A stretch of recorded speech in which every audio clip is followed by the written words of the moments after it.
Hello friends, तो ये है ऐद वफा एपिसोड 16 का सेकंड पार्ट। स्टार्ट करते हैं। ये क्या शय पुत्र? घोड़ी है दादाजी, और क्या है? अच्छा, ये घोड़ी है तो फिर मैं मलक अला यार नहीं हूँ, मैं प्रिंस चार्ल्स हूँ। काके, वो मेले में तेरे साथ किसी ने हाथ कर दिया है, ऐसी चीज बोल के तुझे रजील चीज पकड़ा दी। नहीं दादाजी, असली है ये। 10 बंदों ने गारंटी दी थी, तब सौदा किया था मैंने। अच्छा है, तूने मेरी बात को याद तो रखनी नहीं है, फिर भी मेरी एक बात जरा ध्यान से सुन ले काके। मेले में बिकती घोड़ी ते मेले में खड़ी छोरी, दोनों का एतबार कोई नहीं होता। घोड़ी में निकलेगा कोई ना कोई नक्स, ते छोरी आगे से निकलेगी चिड़ैल। ऐसी कोई बात नहीं है, कोई नुक्स नहीं है इस घोड़ी में। देखें कैसे सर उठा के खड़ी है। माशाल्लाह भाई, सर उठा के खड़ी है। वो पिछले गोड्डों में उसकी हवा भरी हुई है।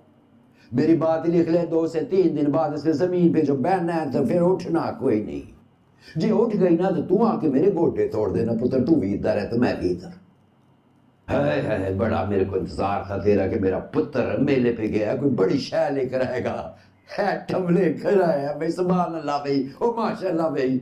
इसलिए काके मैं बोलता हूँ, जिस काम का तुझे पता नहीं उसमें हाथ ना डाला कर। तो फिर किस काम में हाथ डालूं मैं, आप ही बताएं। मुझे क्या करना पड़ेगा कि आप मुझे थोड़ा सीरियसली लेंगे?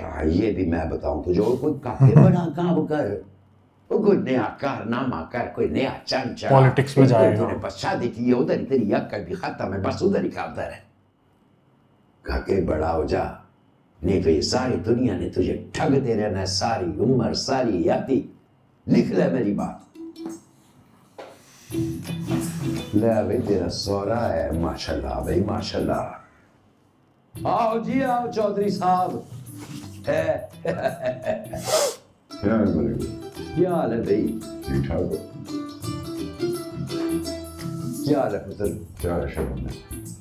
वो कमाल है चौधरी साहब, आज ही मैं शाहजहान से पूछ रहा था कि किधर तुम बहुत तो नहीं होंगे, और किसी ने मुझे खबर ही कोई नहीं दी है। जिंदा हूं मलिक जी, और तुम्हारे सामने भी। यार कोई खुदा का खौफ कर, धीरानी की शादी के बाद आज तो पहली बार ही आया है।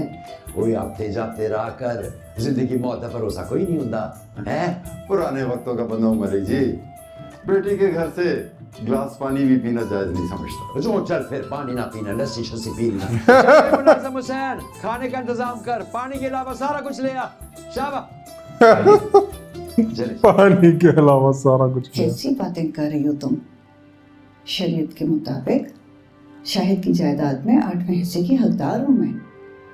आप है ना अम्मी, मैं तो नहीं हूँ।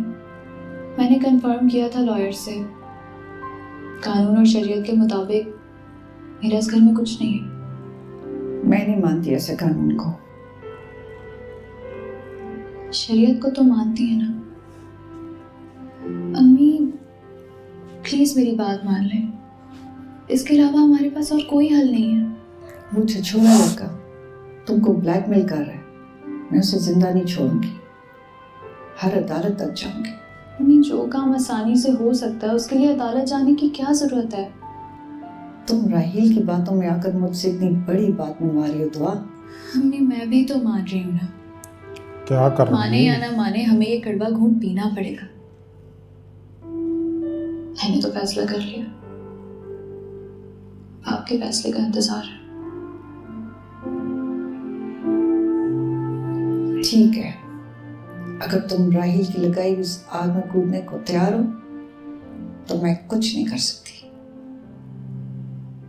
बुला लो उन सबको, खत्म करें इस फसाद को। और क्या खबर है चौधरी?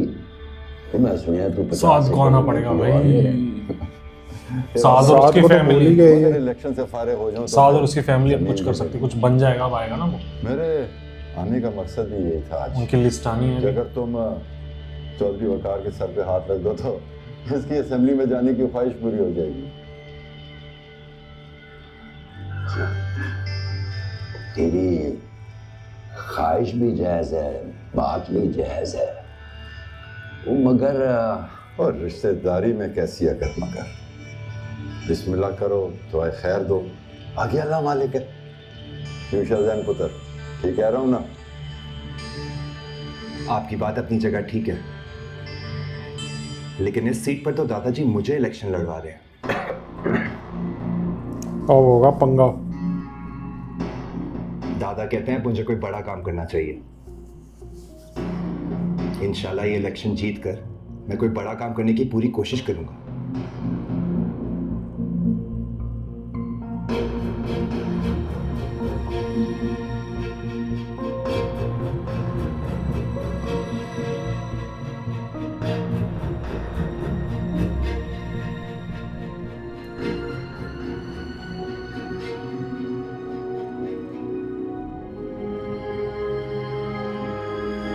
साथ से क्यों नहीं बात कर रही?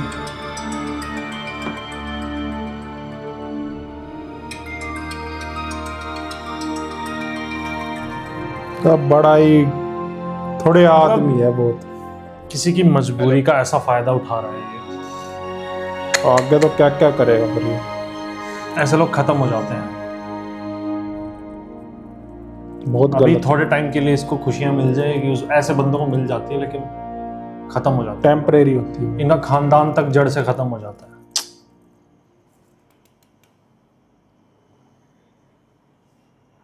अब्बू मुबारक हो, दुआ मांगी है।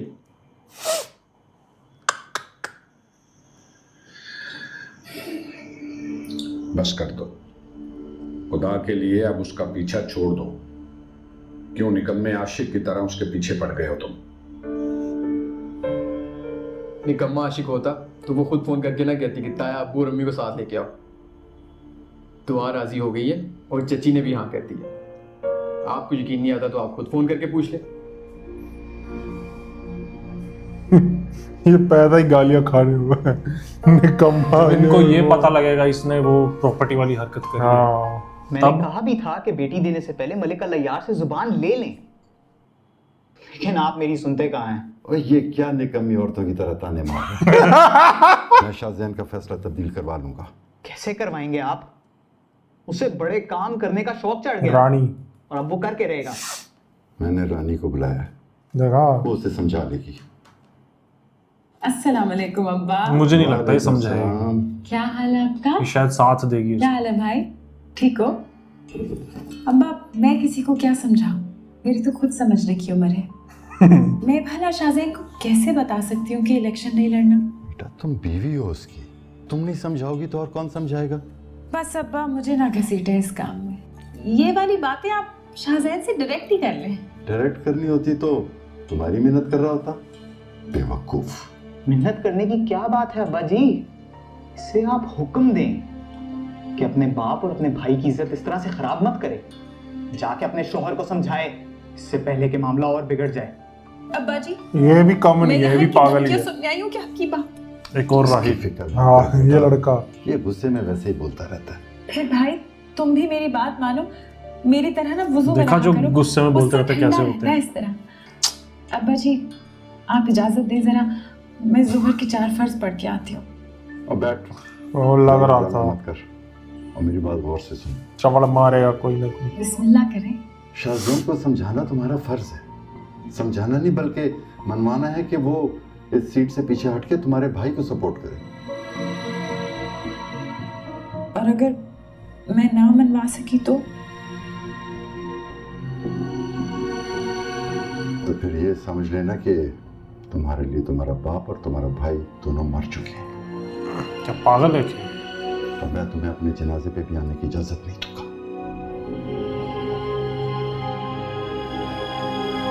इन्होंने शादी इसलिए करवाई थी इसकी। ले रानी, तेरा अब्बा तो तेरा भी अब्बा निकला। इतनी इमोशनल धमकी तो मैंने कभी नहीं लगाई जो आप लगा के गए हो अब्बा। हद होती है। अब क्या होगा? एक तरफ अब्बा, दूसरी तरफ वो मक्खन का डब्बा और बीच में मैं मासूम। बीच में ये मुरब्बा। एक बार फिर सोच लो, कोई दूसरा हल भी तो हो सकता है। मैंने साध बहुत सोचा है, साध यही एक बेइज्जत हल है। साध। अरे बाकी हर साथ की तरीके फैमिली से हम बात निभाएंगे। करो, ब्रिगेडियर है, इस तरह एक बोला दूसरे देख के चपेट च सामने घूम तो जाना हो। एक साथ तीनों आए हैं। जी आप ही का इंतजार कर रहे हैं। तो फिर चलो। ये मुंह से बड़ा तो आता उनका। मेरे को तो लग रहा है इसको इसकी माँ को ये बोल देना चाहिए कि प्रॉपर्टी की धमकी दे के कैसी हो? अस्सलाम वालेकुम। तुम ये करवा रहे हो। सलाम। कैसी तबीयत है अब? बहुत अच्छी हूँ। ये पोल खोलनी इंशाल्लाह चाहिए। जल्द अपने पैरों पे खड़ी हो जाऊंगी। बस जल्दी से ठीक हो जा ताकि हम अपने बच्चों की खुशी सेहत और सुकून के साथ मना सकें। क्यों नहीं, क्यों नहीं। चलो अभी आगे बढ़ो और पुरानी सारी बातें छोड़ छाड़ कर मिठाई खिलाओ। किस बात की मिठाई? मैं यहाँ मिठाइयाँ खाने के लिए नहीं बैठी। आपका बेटा मेरी बेटी को धमकियां दे रहा है, आह! मिठाइयाँ खाने की बात कर रहे हैं। वाह भाई वाह। ज़ैद भाई वाह। धमकी? कौन सी धमकी?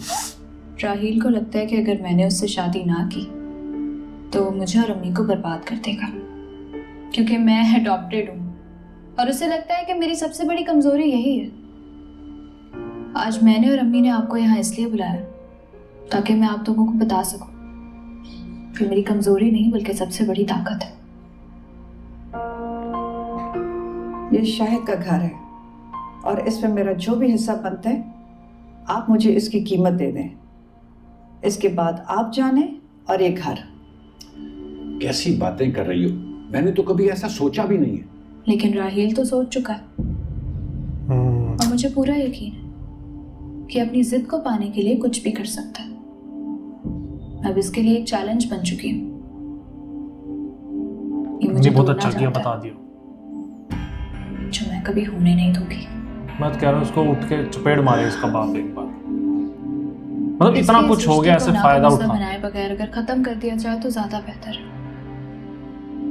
अम्मी का इस घर में जो शेयर है उसके पैसे आप हमें दे दें।